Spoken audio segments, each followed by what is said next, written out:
Hello and welcome to We Are the Ville, the Westerville City Schools podcast. I'm your host, Melanie Amato.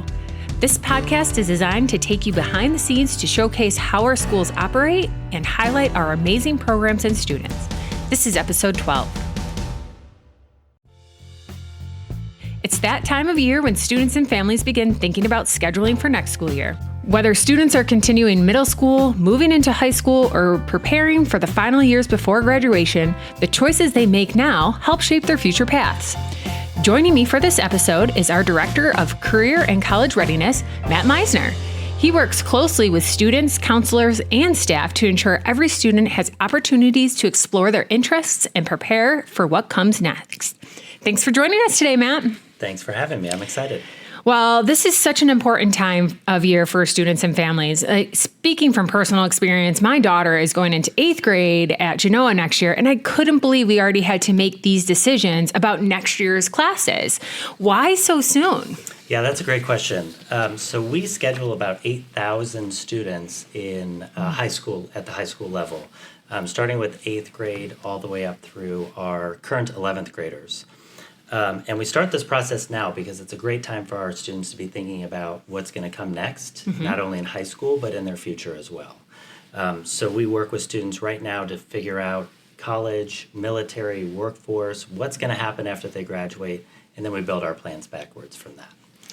Nice. So what goes into building a student schedule? Like when my daughter came home, she had to rank extracurriculars like 1 to 10, but who is involved in helping guide that decision? Yeah, that's a great question. So certainly our school counselors are involved in that process.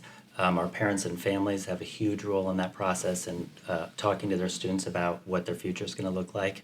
And then our teachers are also a great resource. Each of them play a different role in the conversation, but the overall goal is just making sure that our kids have a plan for high school and then what comes next after that. Yeah, and I know, it's odd for my 7th grader to start thinking like she wants to take Spanish because it counts as a high school course in 8th grade. But what else should I be thinking about as we prepare for the next school year in that middle school realm? Yeah, so really starting to think about the end and then work backwards from that. Okay. So I always encourage students and families really identify what career do you want to have? What do you want to do after you've graduated from high school? You've either gone to college or the military or you're entering the workforce. What career do you want to have? And then you build backwards from that. So if you're thinking, I want to go into nursing, right? I want to be a nurse. I want to work in the medical profession. You start figuring out what are those high school courses I need to take in order to best prepare me to go off to nursing school so that I can ultimately become a nurse. So thinking about those things. Also, Ohio graduation requirements. There's a lot to graduate from the state of Ohio. I think that's a big surprise for so many of our students and families as they enter into the high school years. Just making sure you're meeting all those requirements to graduate on time. Yeah, and we have so many pathways here at Westerville City Schools, which is awesome. Like, I hear from students all the time that they're like, because I was able to take these classes in this direction, I kind of was preparing myself for the future. So how do course selections really help prepare them for life after high school? Yeah, so all of our courses are designed not only to teach content and skills, but to prepare them for what comes next. So you're absolutely right. We have so many different pathways here in Westerville City Schools, from our career technical pathways in business, engineering, and health that are preparing them for careers in those specific areas, from our foreign languages and our IB program, which is teaching students new skills and different ways to think. All of our courses are really just meant to prepare our students for really what comes after high school. Yeah, and we showcase that you don't have to just go to college. There are other ways that, a student can move on past high school, correct? Yeah, absolutely. And that has been a big change that I've seen. This is year 16 for me in education. It used to be college. And now what we're seeing is there's so many different pathways for students to get to the career of their choice. Sometimes it is a traditional 4-year college path, bachelor's degree, and then entering into the workforce. For some students, that means that they would go on to a skilled trade center, like the electrical trade center, learning electrical trades, becoming an apprentice, and then entering into that the electrical field. What we're seeing more and more of is it's a combination, right? It is college and career. It's not college or career.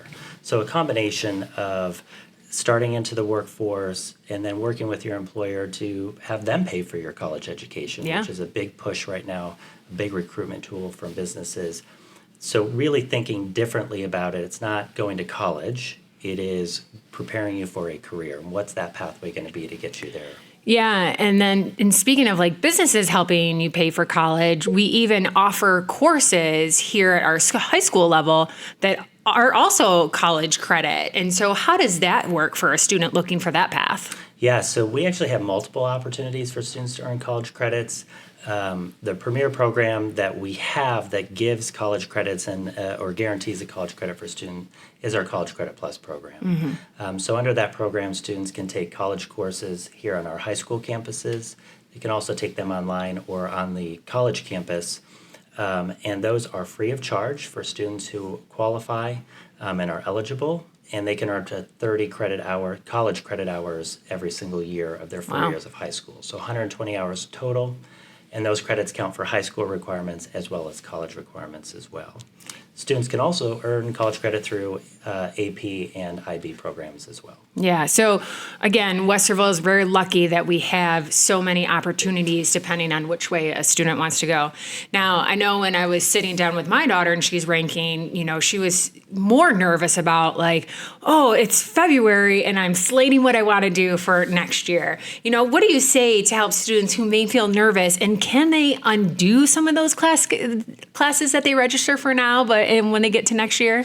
Yeah, this is a big shift we've made in the last couple of years. So your daughter is not only thinking about next year, but she's probably feeling some anxiety about the next 4 years because right now all of our students are building out a graduation plan. And essentially what that is it's allowing them to choose their courses for the next 4 years of their high school career. And the idea behind that is we know that when students plan and stretch themselves, they typically meet those goals for themselves. When you schedule year over year, it's easy to say, well, next year I'm going to take a lighter load. It's a much different when in 8th grade you set goals for yourself. I'm going to take an AP class as a junior. And then when you get to that junior level scheduling, you're looking at your plan, oh yeah, I plan to take AP. You typically will stay on that pathway for yourself. So we're building out those 4-year course plans right now. For all of our students, what they should be thinking about is certainly what do they want to do after high school, but what do they want their high school experience to be like, right? Do they want to take a higher level coursework than they have historically taken? Yeah. If so, challenge yourself. Try an advanced class.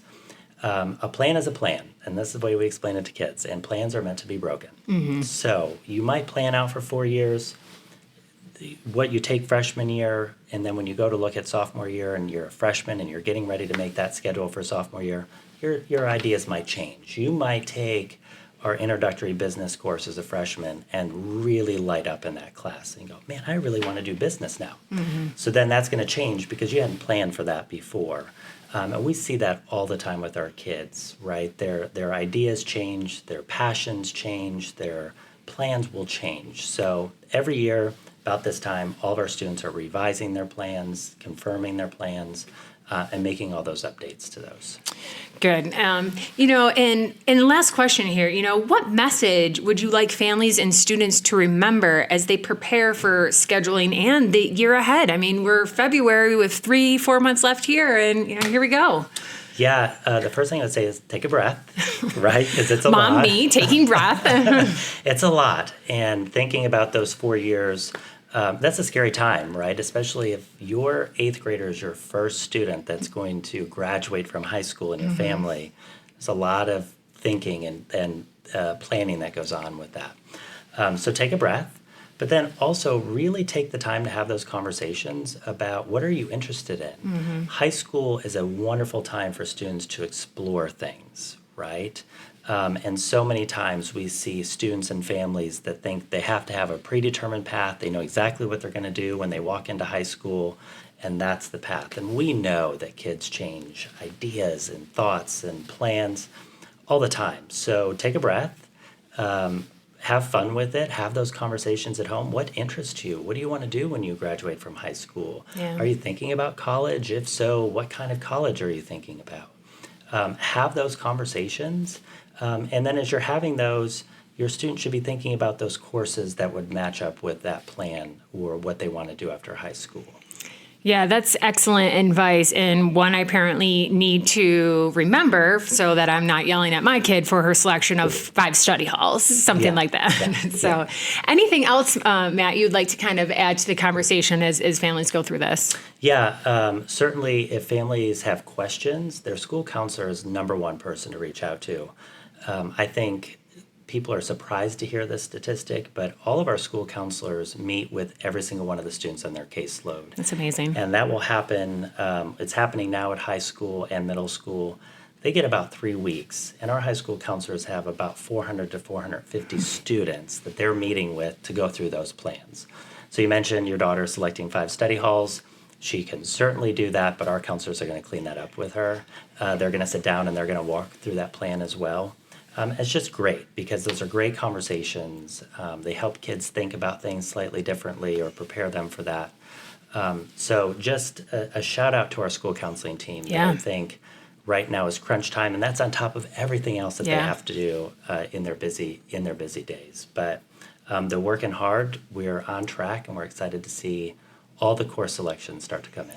Yeah, and I repeat what Matt said. It's about thank you, counselors, school counselors, a round of applause. I don't think you guys get enough credit for what you do on a day in and day basis, and then what you are doing now. So thank you so much for joining us and sharing your insight on the scheduling process. Again, it's clear that Westerville City Schools is a place you want to be, and it gives students a lot of help in planning and helping them find the right path. So thank you very much. Yeah, thanks for having me. All right, that's a wrap on episode 12. Stay tuned for our next episode, and remember, we are the Ville.